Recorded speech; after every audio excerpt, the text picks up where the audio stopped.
And I know you're as anxious as I am to get into close action.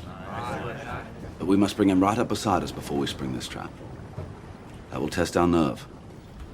And discipline will count just as much as courage. The Age of Fighting Sail. Part 13. Trafalgar. Anticipation and Preparation. Even in the best of weather, the sea off Spain's Cape Trafalgar heaves with swells that have come unobstructed across the entire sweep of the Atlantic. On the morning of October 20th, 1805, there was a light breeze from the east, which had flattened the sea. The 10-foot swells were still formidable, but gentle for the area. On board the Victory, Lord Nelson sent a dinner invitation to Vice Admiral Cuthbert Collingwood and a favored few of his other captains. "What a beautiful day! Will you be tempted out of your ship?" was the invite. One of the captains invited to dine with Nelson that day was John Cook of the Bellerophon, who ordered his ship to approach Nelson's Victory. While the Bellerophon was leaving her place in the line, her first lieutenant, William Cumbie, spotted a signal flying at the masthead of the Mars, the nearest other ship of the line. He called it to Cook's attention, and they studied it through their telescopes. Cumbie was certain it was signal 370, enemy is coming out of port. Cook could not be so sure, only the topsails of the Mars were visible over the horizon, and the colors of her signal flags were difficult to make against the sun. The Mars then made her distant signal, which was designed to be seen at extreme long range and prescribed for just such a situation. A flag, a pendant, and a ball that were hoisted at different mastheads. It was indeed 370. Just as the Bellerophon was about to relay the message, the Victory signaled acknowledgement to the Mars, having made out the signal herself. Another flag from the Victory canceled the dinner, and the next one called for General Chase, southeast. The Cadiz roadstead was 50 miles away. The word that the combined fleet was leaving port had been passed all that distance in less than 2.5 hours from the time the first British frigate had seen it happen. Nelson had long been awaiting this moment. After his exhausting and fruitless chase across the Atlantic, he had stopped to rest a few weeks in Gibraltar, then had applied for home leave. He took the Victory to Portsmouth and rode home to Merton through a night of driving rain. He reached Merton at 6 in the morning on August 20th, the same day that Villanueva had taken the combined fleet into Cadiz. For almost a month he tried to relax while Emma coddled him and nursed him back to better health. But for some reason he could not unwind. He continued to rise at dawn or before. He walked for miles up and down beside the small garden stream, which he had nicknamed the Nile. He paced in his summer house, which he called the quarterdeck, planning his tactics for the day when he would finally meet Villanueva. One of his callers at Merton was Captain Keats, whose leaky old Superb had made it to the Caribbean across the Atlantic and back, and was finally brought in for overhaul. Nelson took Keats by the arm and guided him out to the quarterdeck, where he outlined a plan for the confrontation of the two great fleets at sea. "What do you think of it?" he asked, and then answered the question himself. "I'll tell you what I think of it. I think it will surprise and confound the enemy." Nelson was again pacing near the stream shortly before dawn on September 2nd, when a carriage rattled up the gravel drive. Captain Henry Blackwood, a veteran of the blockade and of the chase, stepped out. Before he could report his message, Nelson said, "I am sure you bring me news of the French and Spanish fleets, and I think I shall yet have to beat them." Blackwood did in fact have news of the enemy. He had come to let Nelson know that the combined fleet was in Cadiz under loose surveillance by Admiral Collingwood. Nelson followed Blackwood to London the next day and was given his orders by Lord Barham, new First Lord of the Admiralty. He was to take overall command of Collingwood's fleet and destroy the enemy should he dare to show his face. Nelson then returned to Merton and Emma for a final 10 days of leave. On the evening of September 13th, a carriage arrived from the Admiralty. Nelson had eaten little dinner. He and Emma had exchanged few words. He went upstairs to where Horatia lay asleep and knelt by her bed to pray. He did not wake her. He went downstairs, kissed Emma, and climbed into the carriage. In a spray of gravel, he was gone. Late that night, waiting in a tavern at Guildford, while his horses were being changed, Nelson let his emotions pour into his diary. At 10:30, drove from dear, dear Merton, where I left all which I hold dear in the world.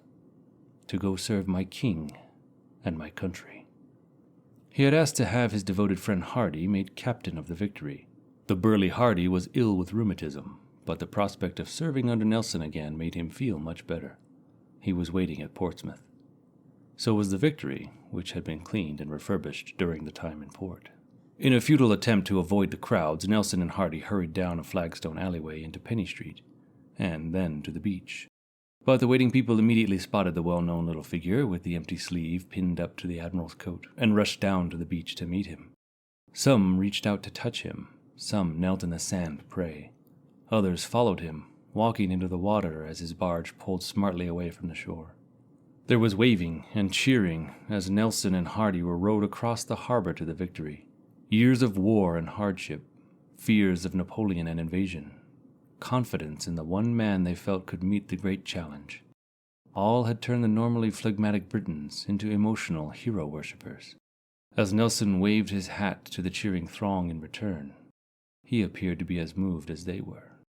The Victory sailed from Portsmouth on the 15th, and with a fair, fresh wind was with the fleet off Cadiz by the 28th of September. Nelson took command from Collingwood, and then commenced his vigil. While he waited, he prepared his officers and his men for battle. Only 4 of the captains on the 27 quarterdecks of his fleet were from Nelson's band of brothers of the Nile. When one of them, peppery Sir Edward Barry, joined them in the Agamemnon, Nelson rubbed his fin, his right stump, in anticipation, and said, "Here comes Barry. Now we'll have a fight." Sir Edward had a reputation for fighting with half-blind ferocity, and had been in more fleet actions than any other captain in the Royal Navy. Indeed, Nelson, from the moment he had arrived in the Victory and had assumed command almost a month before, had been laboring to infuse that very sort of fierce fighting spirit into his officers and his men. The Victory had scarcely joined the fleet on September 28th before Nelson invited his captains to dinner, half of them on September 29th and the other half the next day. The first dinner was also a celebration of Nelson's 47th birthday, and a festive occasion. Nelson had brought many messages from home. One was for Captain Edward Codrington, whom Nelson knew only by reputation. He made a point of greeting Codrington warmly and delivering a letter from the captain's wife, explaining that he had been entrusted with it by a lady, and was therefore delivering it personally. Nelson then turned to Captain Thomas Fremantle, a cohort at Copenhagen. Mrs. Fremantle had been expecting a 5th child. Taking Fremantle aside, Nelson asked, "Would you have a boy or a girl?" With 2 of each, Fremantle had decided he would prefer a girl. Nelson then handed him a letter from Betsy Fremantle's sister announcing the birth of a girl named Louisa. Both dinners had the same pleasant, however calculated air of informality, immediately endearing Nelson to his new captains and confirming what they had heard from those who had served with him already. And at these dinners, Nelson also took the time to unveil his plan for the battle. Again, it was a generation removed from the old line-ahead tactics of the fighting instructions. Admiral Villanueva, in his briefings of his French officers at Cadiz, had guessed its essentials: cut the enemy's line and concentrate on a part of his fleet at a time. But it was more than that. Instead of sailing alongside the enemy, then turning to break through the line, Nelson planned to drive straight into it. Moreover, he would do it with 2 divisions of his fleet. He had originally planned 3 divisions, but that was when he thought he would have as many as 40 ships instead of his present 27. 6 more of his ships were at Gibraltar and in the Mediterranean reprovisioning, and he had not received as many reinforcements as he had expected. One of his 2 divisions would sail at the enemy line at nearly a 90-degree angle, plow through between its rear and center, and concentrate on the rear third of the enemy fleet. The 2nd division would cut the line between the center and the van, concentrating on the ships in the center. Thus, all of Nelson's fleet would attack 2/3 of the enemy's fleet. And just as the enemy's rear at the Nile, anchored downwind, had not been able to beat upwind in time to aid the center and the van, this time the enemy's van would have to circle back to help the rest of the fleet. By the time the French and Spanish could complete this difficult maneuver, Nelson was confident that it would be far too late. Like his previous tactical plans, this one was simple in concept but completely worked out in detail. It recognized the length of time a sailing warship took either to come about or to wear. It took into account the deterioration of the French gunnery that went along with the general decline of the French Navy after the Revolution. The Spanish, for their part, had never been noted for either their speed or their accuracy. Against British gunners, no attacker could sail straight at the line. This plan of Nelson's also included an innovation like that of the Nile: delegation of authority. Collingwood was to lead the division attacking the enemy's rear. Nelson was to lead the attack on the center. From the time of signal for attack, Collingwood was going to be on his own. Every other captain was to use his own judgment if he saw a chance to do more damage to the enemy forces. As Nelson put it, in case signals can neither be seen or perfectly understood, no captain can do very wrong if he places his ship alongside that of an enemy. The plan thus adapted itself to the Royal Navy's murderous weapon, the carronade, which could inflict its terrible damage only at close range. It also counted on not only the well-drilled British gun crews, but also on the new flintlocks, which sparked an instantaneous explosion in the cannon, thus permitting the gunners to choose the exact moment to fire during the ship's roll. With the old slow matches and trails of powder, gun laying was a matter of guesswork. There were other fine points of Nelson's plan. The van of both British forces, for example, would include powerful first-raters rather than the lighter ships that normally led the attack. By selecting the 100-gun Royal Sovereign and the 104-gun flagship Victory as the first in each of his divisions, Nelson would lead with his two most powerful punches. No doubt, partly because of the persuasive and dramatic way in which he presented it, Nelson's plan for the Battle of Trafalgar produced an emotional reaction. He wrote Emma Hamilton that it was like an electric shock. Some shed tears. All approved. It was new. It was singular. It was simple. And from the admirals downwards it was repeated. It must succeed if ever they will allow us to get at them. To Emma, but to no one else, he called it the Nelson touch. While they waited to get at the enemy, Nelson spent the time refining, drilling, and making sure everyone was superbly battle-ready. Part of the process, he knew, depended on the morale below decks, which he made sure was as good as it could be. As usual, no detail was too small. One memorandum to his captains complained that the pursers were not providing enough fresh green vegetables for the soup. Nelson then instructed the pursers directly to purchase more vegetables when it became possible to procure them. When he discovered that the Victory's coxswain had been so busy filling the mailbags for home that he had forgotten to include his own letters, and the vessel had sailed on without them, Nelson ordered, "Hoist the signal to bring her back. Who knows that he may not fall in action tomorrow?"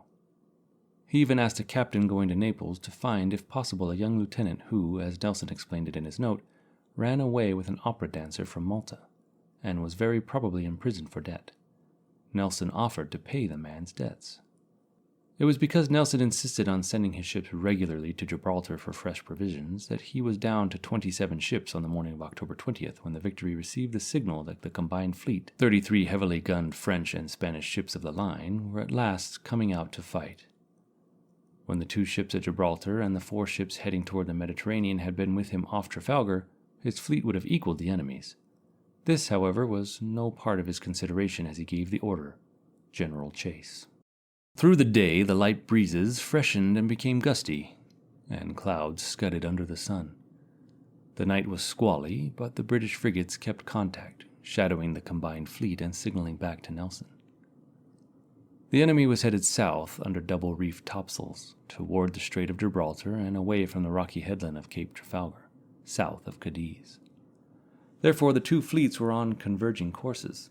Throughout the night, the combined fleet showed lights to help maintain a semblance of order, and the darkened British frigates sailed so close to them that one of the officers aboard the Defense remembers afterwards, "We seemed at times in the jaws of a mighty host ready to swallow us up."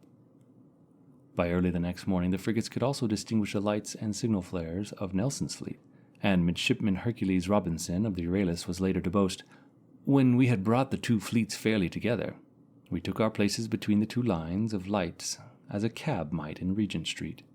Vice Admiral Villanueva was having trouble keeping his fleet in order. His captains were supposed to form 3 columns, but most of them had not sailed together before, and their formation was a bit ragged. All were out of practice in any case because of their 7 weeks' incarceration in the harbor, and their crews were none of the best. Many took too long to reef topsails, which made them lag even farther out of formation. The men were mostly landlubbers, and many were already seasick. Some even fell from the yards, plunging onto the decks or into the sea.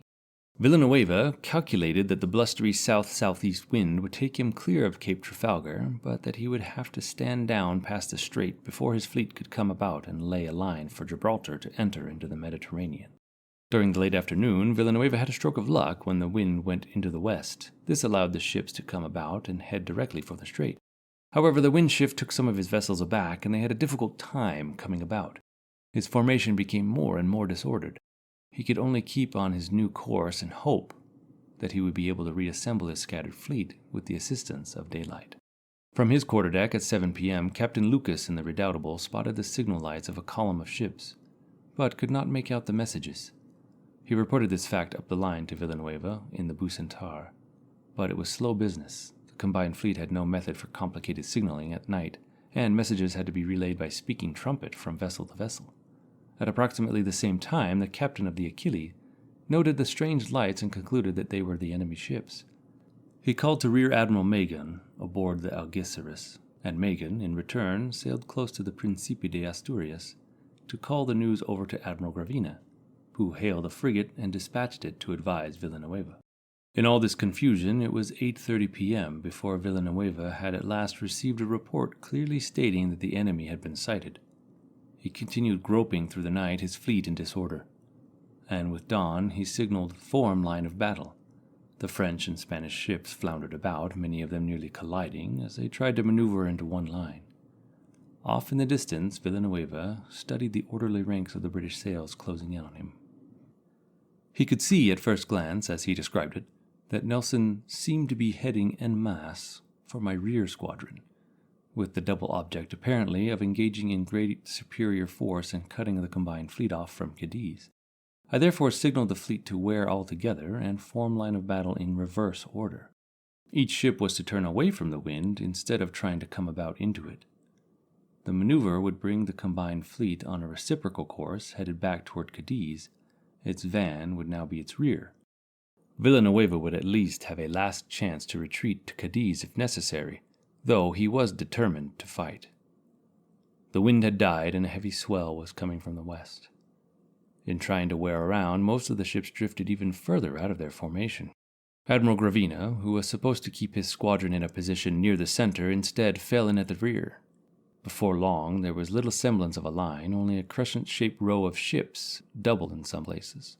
As the captains struggled to maneuver their ships into position, Commodore Don Cosme de Churruca, of the San Juan Nepomuceno, looked at the scattered fleet and shook his head, saying to his second-in-command, "This fleet is doomed. The French admiral does not know his business." On board the Neptune, one midshipman was struck by the majesty of the scene. It was a beautiful sight, he recalled. Their broadsides turned towards us, showing their iron teeth. The sides of every ship were painted with alternate rows of black and yellow, with black gun ports on the yellow bands, presenting what was popularly referred to as Nelson's checkerboard. The Neptune's midshipman, like a great many of the Britons, was particularly impressed by the magnificent, towering Santissima Trinidad. Her appearance was imposing, her head splendidly ornamented with a colossal group of figures, painted white, representing the Holy Trinity from which she took her name. Everyone aboard the British ships tried to get a look at the tremendous sight to the east. Many climbed to the upper decks, while gun crews and powder monkeys peered through their gun ports. Aboard the Royal Sovereign, Vice Admiral Collingwood, getting on deck, noticed a lieutenant wearing boots. "You had better put on silk stockings, as I have done," he cautioned the lieutenant. "They would be so much more manageable for the surgeon if one should get shot in the leg." The sight of the enemy stimulated reactions of awe and anxiety, but mostly of eagerness and bravado. Some of the men started cheering. In his tiny cabin off the wardroom of the Bellerophon, Lieutenant Cumby, the man who the day before had first spotted the Mars's warning signal, was shaken awake by the ship's master, Edward Overton. "Cumby, my boy, turn out. Here, they are all ready for you. 33 sail of the line." On board the Ajax, a lieutenant proceeded to his station on one of the gun decks, and later said that he was much struck by the preparations made by the bluejackets, the majority of whom were stripped to the waist. A handkerchief was tightly bound round their ears to deaden the noise of the cannon, many men being deaf for days after an action. The men were variously occupied. Some were sharpening their cutlasses, others polishing their guns, as though an inspection were about to take place instead of mortal combat. While furthermore, small groups were also dancing to hornpipes. Captain Charles Manfield of the Minotaur summoned his men on deck and exhorted them. "I trust that this day will prove the most glorious our country ever saw. I shall say nothing to you of courage. Our country never produced a coward." Captain Charles Tyler of the Tonnant offered somewhat of more practical inspiration. My lads, this will be a glorious day for us, and the groundwork for a speedy return to our homes." He then ordered bread, cheese, and beer for all hands at the guns. A more important focus than the enemy for all eyes was the Victory's masthead. At 5:45 a.m., the Victory had signaled for the fleet to form the 2 columns Nelson intended for the battle. At 7 a.m., as the enemy wore around, the Victory had signaled the corresponding course change: bear up and steer course east-northeast. Then prepare for battle. After the months of watching and waiting, the British fleet cleared for action. Nelson climbed to the Victory's poop, studied the eastern horizon with his telescope, and gave the order to clear his cabins and roll in the guns. The men should be especially careful with his portrait of Lady Hamilton, he cautioned them. "Take care of my guardian angel." And then he went below, and while the sailors swept past him, folding up and removing everything else, he sat at his desk and wrote the will in which he left Emma, "a legacy to my king and country." Lieutenant John Pascoe, the Victory's signal officer, came to the admiral's cabin with a report. He found Nelson on his knees in front of the desk, the chairs in his cabin having already been removed by the men. Nelson was writing in his private diary, "May the great God whom I worship grant to my country, and for the benefit of Europe in general, a great and glorious victory." Pascoe waited for Nelson to finish, then communicated his report. Now that the Victory was cleared for action, Nelson toured the ship. At each gun deck, the men jumped to attention as he appeared. To one of the crews, Nelson said, "My noble lads, this will be a glorious day for England, whoever lives to see it." Occasionally, he stopped to speak to a gunner. He touched one powder monkey on the shoulder and suggested that he take off his shirt because a spark might possibly ignite it. As Nelson climbed back to the quarterdeck, the crew spontaneously broke out in a cheer. Visibly affected, Nelson turned and stood looking down at them a while before he walked aft to the poop deck to take up his telescope once again. The enemy fleet was now much closer. A gentle, fading breeze was bringing the 2 lines of British men-of-war straight down on the still straggling enemy. The combined fleet remained in a rough crescent shape, bowed toward the land. The 3 rows of iron cannon muzzles, which were stretching for nearly 5 miles across the ocean, gave promise of a savage battle to come. The wall of enemy ships and the 2 straight lines of British ships, all sails set and pendants and signal flags flying, looked almost like a painting of a grand naval parade in review, the only movement being the slow roll of the ships over the Atlantic swell.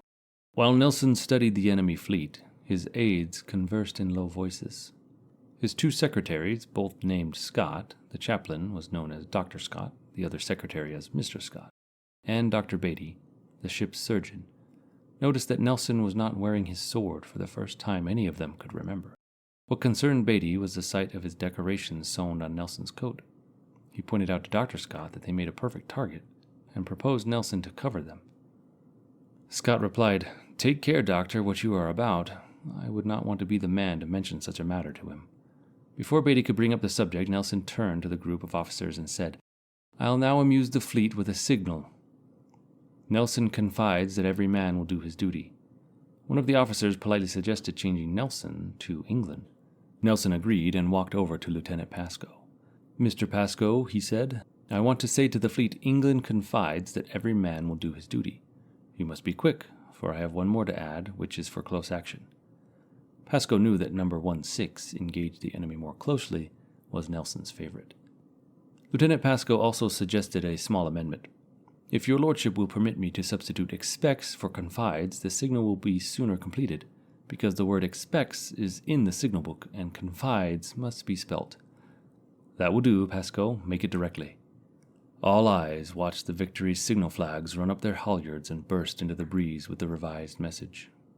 Watching from the quarterdeck of the Royal Sovereign, the matter-of-fact Admiral Collingwood muttered, "What is Nelson signaling about? We know what we have to do." And when the message was repeated to one of the gun crews below decks, a gunner asked, "Do your duty? Of course we'll do our duty. I've always done mine, haven't you?" But through the rest of the fleet, the cheers could be heard from ship to ship. It was the sort of exhortation to be expected only from Nelson. And when it was immediately followed by Nelson's famous number 16, engage the enemy more closely. The cheers grew louder. The sound of cheering could also be heard across the water by the officers and men of the combined fleet. On most of the Spanish ships, the men were being called on deck for prayers. Captain Lucas went through the Redoubtable, accompanied by drums and fifes. He inspected his grenade throwers, each of whom carried a shoulder bag with grenades and a tin tube containing a match to light them. They had been trained to toss 2 grenades at a time. His sharpshooters presented their muskets. They were sent to their stations in the rigging. Lucas wrote later, "I found my brave fellows burning with the impatience to begin." Aboard the French ships could be heard the call to clear for action. Aboard the Santissima Trinidad, a new deckhand recalled someone ordering the sand to be brought up to the decks. The neophyte sailor watched the bags brought up and emptied onto the decks and revealed his ignorance by asking, What is the sand for?" "For the blood," was the reply. Aboard the San Juan Nepomuceno, Commodore Churuca alternately looked through his telescope at the Bucentaure's masthead and shook his head. He turned to watch the 2 lines of British warships advancing relentlessly on the fleet, looked back at the flagship and said to his second-in-command, "Our van will be cut away from the main body and our rear will be overwhelmed. Half the line will be compelled to remain inactive." The French admiral does not grasp the situation. He has only to act boldly, only to order the van ships to wear around once again and double back on the rear of the squadron. That will place the enemy between 2 fires. Churuca snapped shut his telescope and stalked off, muttering, "Perdidos, perdidos, perdidos. We are lost, lost, lost." Shortly he called all hands for prayers. "Father," he said to San Juan's chaplain, "perform your sacred office. Absolve the souls of these brave fellows, who know not what fate this battle may have for them." After the amens, Churuca addressed his crew directly. "My sons, in the name of the God of battles, I promise eternal happiness to all those who today fall doing their duty. On the other hand, if I see any man shirking, I will have him shot on the spot." The drums and fifes sounded as the men trotted back to their quarters.